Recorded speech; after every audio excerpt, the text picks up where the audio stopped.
Turning to major news on police reform, this year's protests have sparked pressure and some change, but rarely do protests force the kind of change that just went down in New York.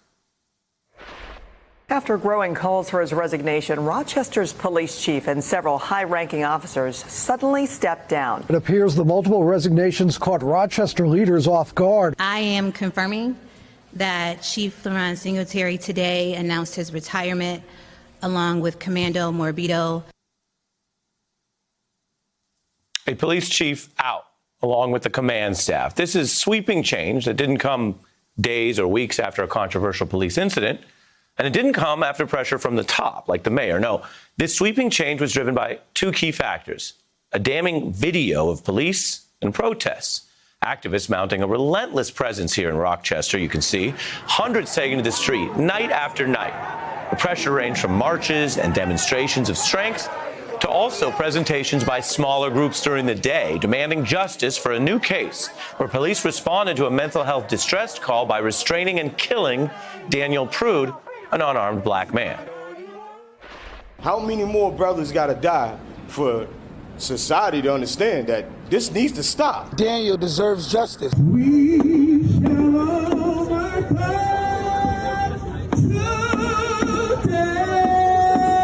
Why are you out here? Because Black Lives Matter.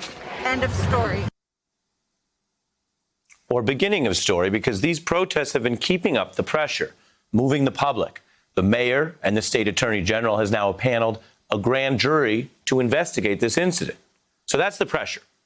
Then there's the video. And I want to go through this very carefully with you. When Prude first died in March, the local police reports claimed he was taken into custody, quote, without incident, describing what sounded like some sort of routine force used to arrest and restrain him. And the reports say he became unresponsive and then was offered medical assistance before his death. Now, that official claim in Rochester, like in so many cases around the country, that was the only storyline for months. But it was contradicted by this newly released video that clearly shows police pressing Prude's face into the ground, putting the spit bag over his head, applying force to his head and back for several minutes. Get on the ground. Put your... No, enough grave. I mean that.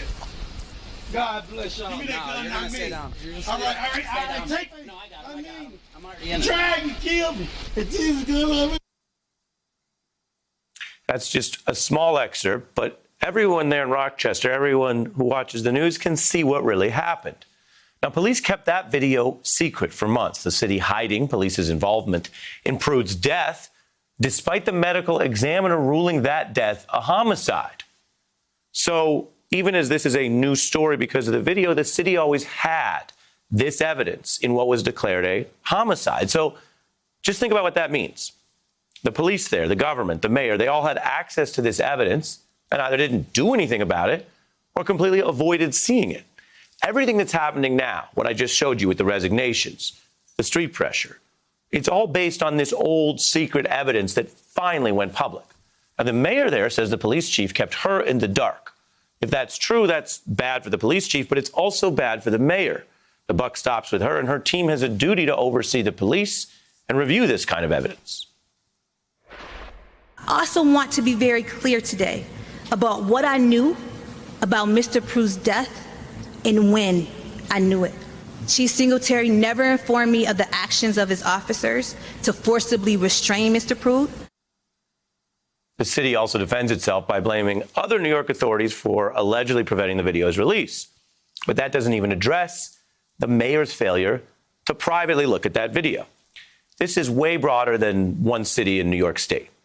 It's a similar storyline where even there is not a police killing that might change everything, but rather eventually a video that comes out. So here's a question reasonable people might ask. What other first draft stories from police proved to be inaccurate or dead wrong? Remember Laquan McDonald? Police initially reported that he was lunging at them with a weapon. That was the first draft of history for months, and it was false. When the video you see on your screen finally came out, it showed McDonald walking away when over 16 shots were put into him. Or take Walter Scott. The officer who shot him initially claimed that Scott was posing a mortal threat. That was the first draft, but it was false. Video shows an unarmed Scott running away, clearly fleeing. The officer there you see armed and about to shoot. The officer then planted a taser near his dead body to frame him. That was also caught on video. It was not in the first draft police statement.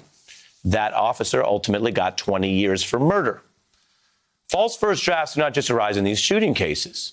This year, Buffalo police said, you see there, that 75-year-old protester simply tripped and fell out of the blue.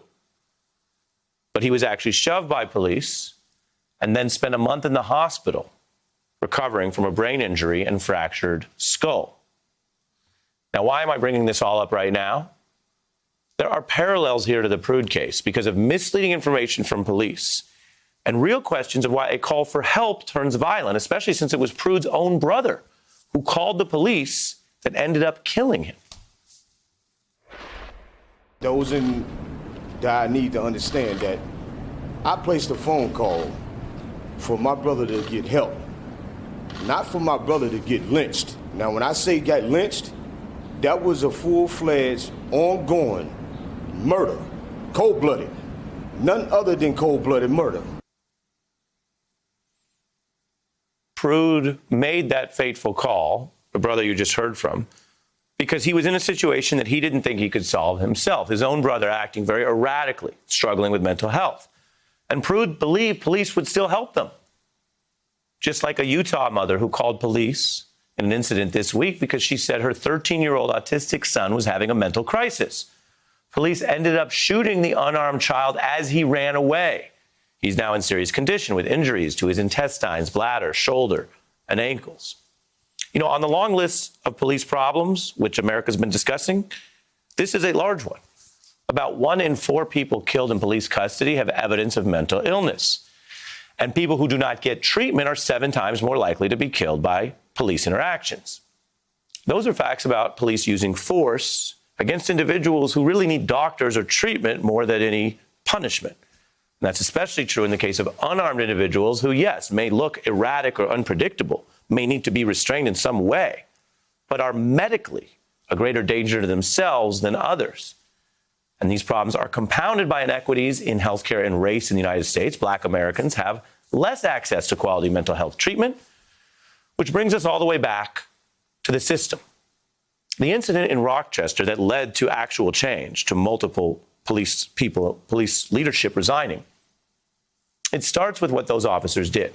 But you peel back the layers and you find out why reformers emphasize not just the people in charge, but systemic racism and injustice. Because even when there was police video footage, it was suppressed. Even when there is diversity in city government leadership, as there is in Rochester, we still see a systemic model of policing through secrecy and cover-up that continues. So fixing policing requires more than police. It requires changing the inputs for policing, like investing in healthcare and treatment, reforming these years of unequal access to healthcare and the economics in the United States, as well as funding other first responders who are experts on addressing mental health crises before the guns come out. So here we are with another story, and it may sound like a lot. It may feel overwhelming. But as a matter of reporting, I can tell you tonight, the change here is already coming. In fact, you see it in this very case, this timeline. Police killed Daniel Prude in March and hid the video.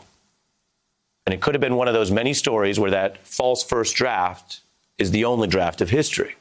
But think about it like this. By the time this video came out, just this past week, authorities were actually forced to respond in a post-George Floyd America, where, yes, many things are the same, but many people are demanding those things change, leading to the ousting of the police chief and his command staff, and those new criminal probes in New York I mentioned, and a movement to apply the language of law and order back towards the police themselves. You know, there's talk of punishment, which is part of any justice system, but there's also talk of deterrence, as anyone in law enforcement will tell you. Consequences deter crime, and more than anything, when it comes to the deterrence against killing the innocent or the unarmed or the mentally challenged, there is a movement demanding justice, so these things stop happening in the first place.